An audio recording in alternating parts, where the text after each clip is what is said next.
Hello दोस्तों, मैं आपकी कुमकुम भट्ट नमस्ते प्रणाम करती हूँ। बहुत ही सुंदर एक चुटकुल्ला नाच गीत लेके आई हूँ। अब इसमें किसकी पतली कमर है आप लोग कमेंट में जरूर बताइएगा। हम दो जने तो भैया नहीं है। दो जने कोई कमेंट में तोरे सब बतावत जाया। पतली कमर लचकवलु गजब कई दियलु ये गोरी। पतली कमर लचकवलु गजब कई दियलु ये गोरी। गजब कई दियलु ये गोरी। गजब कई दियलु ये गोरी। पतली कमर लचकवलु गजब कई दियलु ये गोरी। पतली कमर लचकवलु गजब कई दियलु ये गोरी। यही रे कमरिया पे गाजीपुर हिलावलू। यही रे कमरिया पे गाजीपुर हिलावलू। गाजीपुर हिलावलू बनारस हिलावलू।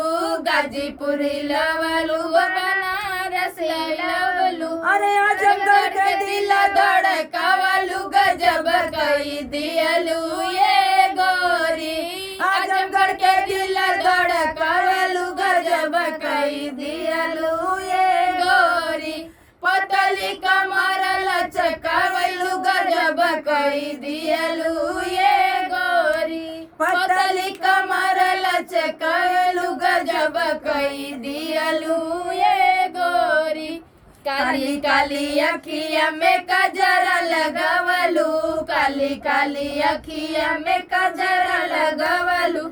कजरा लगावलू ओ सुरमा लगावलू।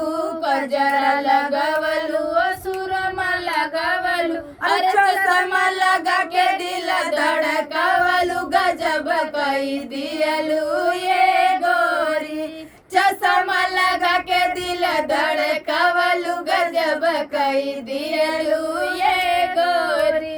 गजब कई दियलू ये गोरी। गजब कई दियलू ये गोरी। पतली कमर लचकावलू गजब कई दियलू ये गोरी। पतली कमर लचकावलू गजब कई दियलू ये गोरी। यही रे कमरिया पे ससुर के हिलावलू। यही रे कमरिया पे ससुर के हिलावलू। ससुर के हिलावलू ओ बसरू के हिलावलू। ससुर के हिलावलू ओ बसरू के हिलावलू।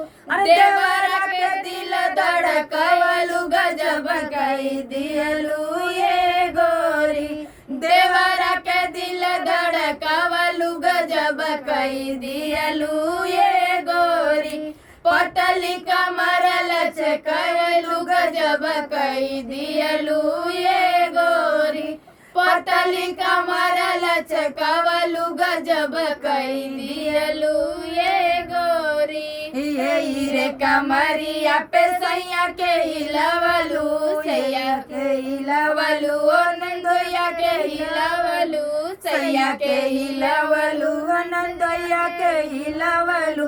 अरे यार संगे रसगुल्ला के खइलू गजब कई दियलू ये गोरी।